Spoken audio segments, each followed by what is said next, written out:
which is better, to apply to school first or visa sponsor first? Okay, I covered this already because I think this is a very important question. Thank you for asking me. You can do both, you know. You can even do both at the same time. And wherever you got a positive response, which one is processed first, then you go to that. But this is the thing. So like I said, there are two things that you need in order to work in the U.S. An employer, so that's the school or the school district, and a visa sponsor. Sometimes the school is also a visa sponsor, and it's a really good thing if you find one, that, you know, a school that's also sponsoring the visa. I taught in one of my contents how to look for schools and how to look for visa sponsors. If you haven't seen that, you can go ahead and watch that later. But anyway, so even if you can do both, my preference is this, all right? So this is my preference. This is my suggestion. Look for visa sponsors first instead of looking for schools, right? So what are the benefits of, you know, applying to visa sponsors first? Number one, many schools are not visa sponsors. Many schools are not familiar with hiring foreign teachers. Okay? So that is why the common roadblock is when the school is already asking, are you allowed to work in the U.S.? Like, are you allowed to teach in the U.S.? Of course, you're not allowed because you don't have the U.S. certification for teachers. You don't have social security number. At some point, they will ask you about your social security number because they are assuming that you are in the United States. Okay? And now there comes, even if they want to hire you, if they don't have any idea about visa sponsorship, it will be a challenge. So therefore, what will happen? You will still end up looking for a visa sponsor for yourself if the school cannot help you. If the school is familiar with hiring foreign teachers, then maybe they can help you. So if you apply directly to visa sponsors and you are qualified by them, they will be the ones to look for a school for you. They will match you with a school that is looking for a teacher that matches your credentials. Okay, so that's the beauty if you start applying to visa sponsors first instead of applying directly to schools. Okay, but there are instances when it is better for you to go directly to schools to apply instead of visa sponsors.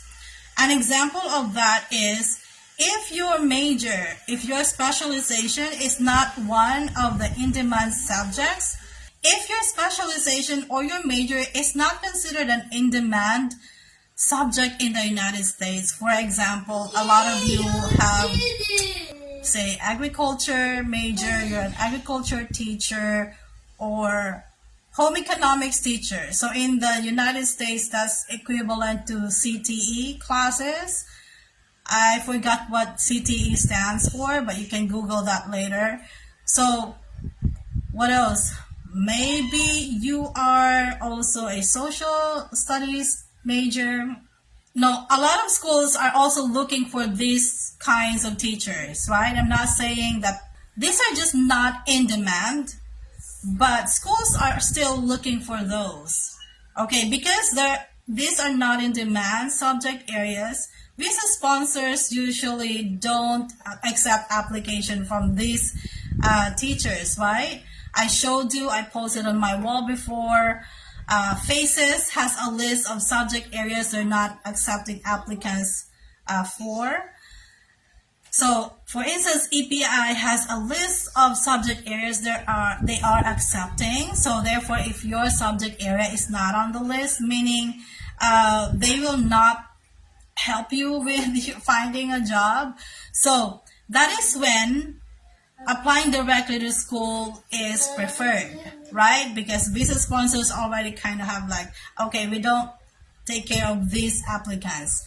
Okay, because in schools, you can see if they're looking for a social studies teacher or a computer teacher or what else, a music teacher, those things, or agriculture or whatever CTE classes you are planning to apply for, and then get a job offer.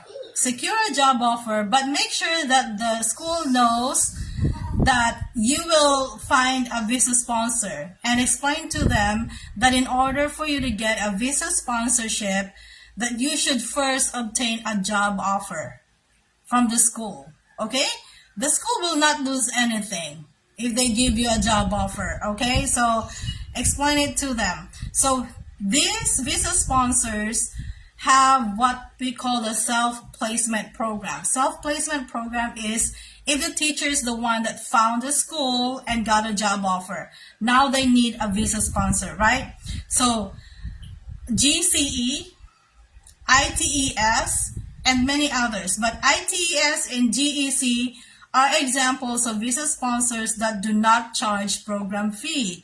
And like I said, you want to go to these kinds of visa sponsors. Otherwise, you're spending a lot with program fees. And it's a yearly fee that you have to pay.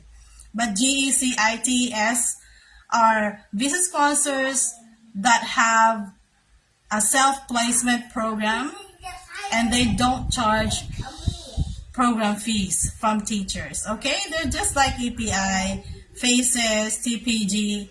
But, if those visa sponsors usually don't cater to self-placed teachers. All right? So, if your major is an in-demand major in the U.S., I suggest apply to visa sponsors directly. It is faster.